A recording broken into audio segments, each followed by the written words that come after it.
એ સમયગાળામાં ધોલેરા બંદર મારફતે કપાસનો મોટા પાયે વેપાર થતો હતો.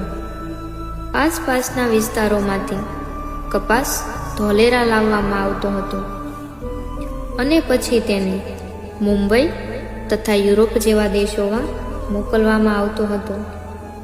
બ્રિટિશ ઇતિહાસકાર જેમ્સ ફોર્બ્સ, જેમણે ધોલેરાની મુલાકાત લીધી હતી અને ધોલેરા બંદર વિશે વિગતવાર લખ્યું છે.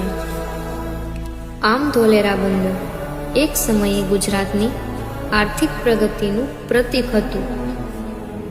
આ બંદરથી અહીંના રાજાઓને આવક મળતી હોવાથી તેને વ્યૂહાત્મક રીતે પણ મહત્વ મળ્યું.